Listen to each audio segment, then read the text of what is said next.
Bonjour Thierry Geffrotin. Bonjour Maxime. Vous êtes avec nous comme tous les matins pendant les fêtes pour nous parler des grands rendez-vous musicaux de l'année 2014, cette année qui commence. Ce matin, on part à Nantes pour une manifestation musicale et populaire qui va fêter ses 20 ans. C'est la Folle Journée. La Folle Journée, un très joli titre en référence au mariage de Figaro de Beaumarchais.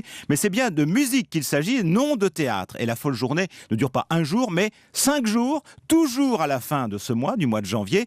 Et cette année, ça sera donc du 29 janvier au 2 février. Et alors chaque année, Thierry, il y a un thème ou un compositeur différent qui est mis en lumière. Exactement. La première année en 95, c'était Mozart. Depuis, il y a eu Bach, Schubert, Brahms. Des thématiques aussi, le sacre russe, le baroque italien. Et cette année, ce sera...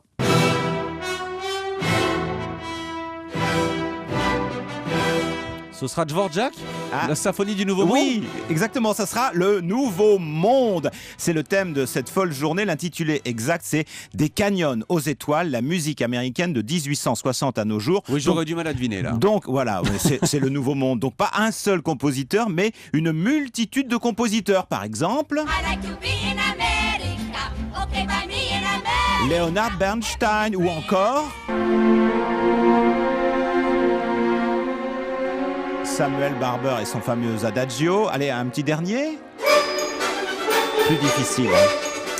Oui, là c'est compliqué. Oui, c'est Bernard Herrmann, l'auteur de la musique de Psychose, qui a beaucoup travaillé avec Hitchcock. Là, en l'occurrence, c'est Citizen Kane. Voilà. Tout ça n'est pas forcément très classique. Oui, alors il y aura du classique, comme vous dites, avec Philippe Glass notamment, Olivier Messiaen aussi, compositeur français. L'intitulé de cette folle journée des canyons aux étoiles, c'est aussi le nom d'une des œuvres de Messiaen.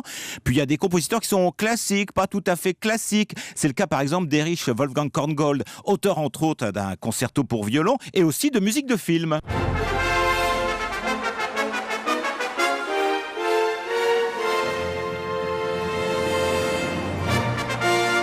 Du grand Hollywood, l'aigle des mers. Tous les genres de musique en 2014, donc pour cette folle journée de Nantes, pourvu qu'elle soit américaine ou inspirée par l'Amérique.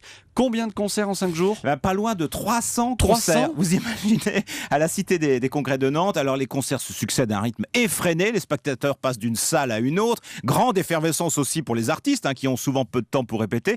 Mais ça fait plaisir, ça fait partie du plaisir de la folle journée. Des artistes connus, des jeunes talents, des fidèles aussi, parmi les artistes qui viennent tous les ans ou presque depuis 20 ans. C'est le cas par exemple de la soprano Barbara Hendricks, que René Martin, le créateur de la folle journée, invite pratiquement chaque année. Je suis évidemment très touché parce que Barbara Hendricks vient depuis de nombreuses années aux Folles Journées. Elle est venue régulièrement chanter du Bach, du Brahms ou d'autres compositeurs. Et là, elle vient chanter le répertoire de ses racines. C'est une femme extrêmement simple. Vous savez, on a un concurrent très difficile puisque très souvent Barbara est invitée à Davos, ce grand rassemblement planétaire de toutes les plus grandes personnalités du monde. Et parfois, elle choisit entre Davos et la Folle Journée. Et Barbara Hendricks choisit la Folle Journée. C'est quand même une grande reconnaissance pour René Martin. Donc, vous pourrez entendre cette année Barbara Hendricks. On s'écoute un peu Barbara. Allons-y. Allons-y.